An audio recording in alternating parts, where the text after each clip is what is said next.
It's Maurice, and I'm here to meet my friends. Ha? Crush ko nandito? Hapon na, wala na sa mood hair ko. Di na ako makakapag-conditioner, no? Watch me Instaglam in less than 30 seconds with my new find, The Tress. Apply just a few drops para instantly shiny and smooth. Hindi sticky.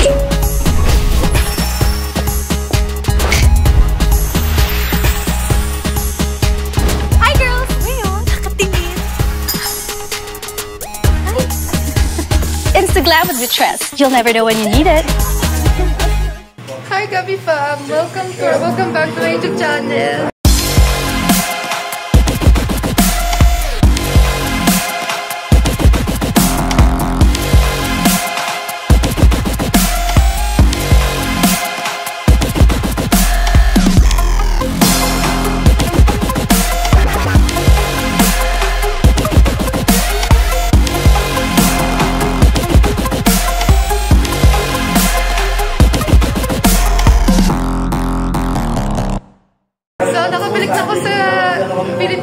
Galing ako US.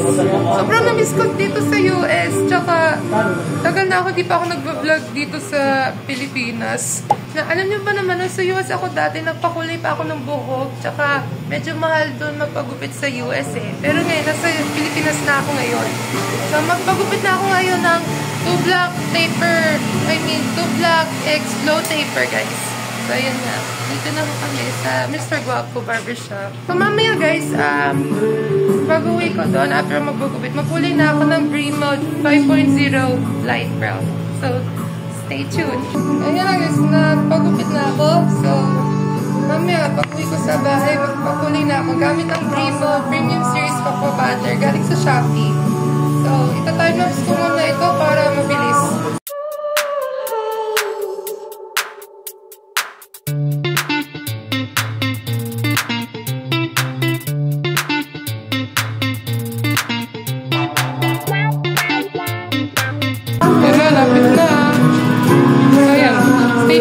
Babay muna. Ayan na, nasa bahay na ako. Tinugupit ko, ang ganda.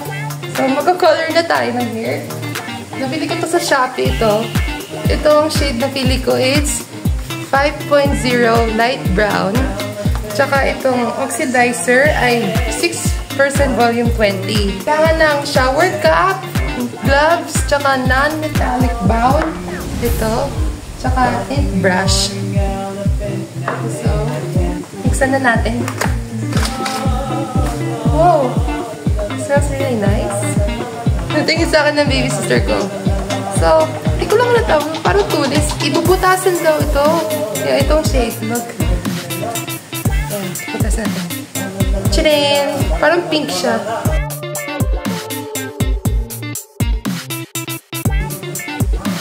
Okay na. Tama na sa akin. Yung oxidizer naman, ilagay natin.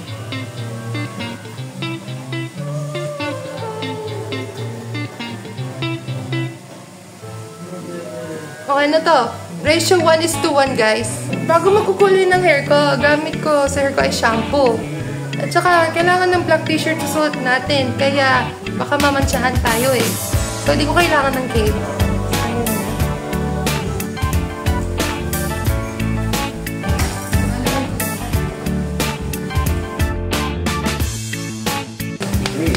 Oh, smells really nice.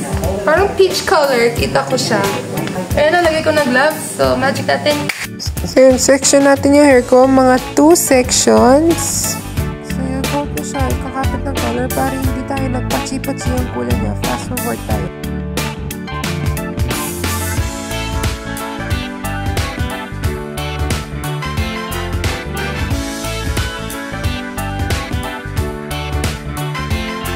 Ayan, natapos na ako mag-apply. Yung gagato ko siya, mamassage. Para makapit. May highlights kasi siya. Ginagato kami na Ate Crisel. Tingnan mo. Shing! Shing! Yan nga. Pinapansin ko, para may highlight siya. So, ginagato ko siya. Taas mo siya, oh. Ayan na. Na-cover ko siya with plastic bag. So, ibabad siya mga 40 to 45 minutes. Pili ko 45 minutes. After mo siya 45 minutes ibabad, banog ko siya with hair mask. Huwag shampoo. Kasi ang shampoo can wash out the hair color. So, babalik na ako. Magbalo ko ng hair mask. Bye! Ayun na guys. So, tapos na yung 45 minutes ibabad. So, babalo ko siya itong hair mask. Nabili ko galing sa Ulta Beauty. $16. Ang bango siya. Then, pa-plancha yung hair ko after patuyuin. Gamit ko ito. Color Wow Pop and Lock High Glass Finish. Bili ko to sa Sephora. $22. So yeah, I'll be back guys with my new hair. Ayan na guys! So ayan nga, pinaplansya ko yung hair ko para nakikita yung color, no? Yung mga kulay na buhok para sa mga morena. At syempre, pwede rin sa mga puti eh.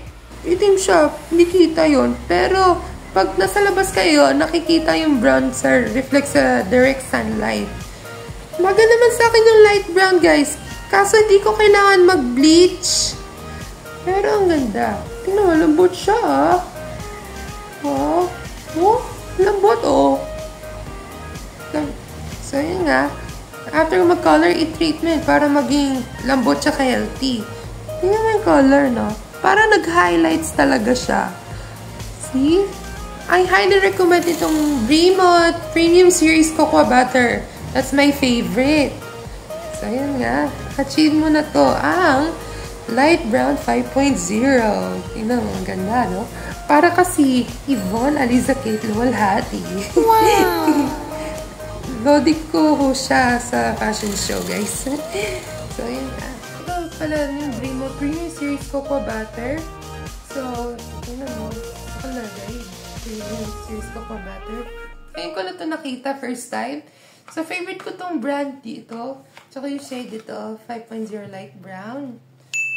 Para saan ang bibili ng Bremont? Pwede kayo bibili sa TikTok Shop, Lazada, Shopee, tsaka RB Hortaleza, and New Star Lipa, Batangas. Ilang percent ang oxidizer. Ang favorite kong hair color, yung Honey Tea Brown. 12% ginagamit ko dati. Pero ngayon sa light brown video, 6% ginagamit ko. Meron 3% na oxidizer na Bremont. 6, 9, and 12%. Kapag mayroong black virgin hair kayo at gusto nyo lightest shade as possible, gamit na 12% volume 40. Gusto nyo medyo dark, malambawa, meron kayong gray hair, white hair, uban, and also previous hair color kayo, gamit ng 6 and 9%. Kailan nagsha-shampoo at kailan na conditioner. Ang gawin ko sa hair ko before ako maka-color ay shampoo. Kasi ang conditioner medyo dula siya, kaya hindi siya nagdidikit ng color. After mag-color sa hair ko, ang gamit ko siya yung hair mask para malambot siya. Pero wag lang shampoo ha, para hindi nag-wash out ng color. Bakit hindi kailangan ng-shampoo after mag-color? Kasi guys, ang shampoo, pwede nag-wash out ng hair color. Para saan ang purple shampoo? Ang purple shampoo, in-neutralize daw yung mga brassy undertones. Nagamit siya ng once or twice a week. Hindi siya gagamit ng everyday use. Kasi nagda-dry siya. Meron yung possible reasons na ayaw tumalab yung hair ko. Dati, nagpa-blackening ako. Ayaw tumalab sa akin is yung mocha brown. Kapag nagkukulay kayo ng itim na pangkulay at blackening shampoo, kailangan siya i-bleach para siya yung kumapit. Light brown 5.0, ang ganda. Na-plancha ko siya. Parang black siya. Pero pag nakita sa labas yung hair ko, yung color, naging brown siya. So, yun nga. Thank you guys for watching. So, pakita mo yung link sa description box below yung video ni Ate Crystal Jano sa Beauty and the Boss. Yung how to color your hair and then dark blonde 6.0. Parang gusto ko rin after 3 to 6 months. So, yun nga. Bye, Gabi Fam!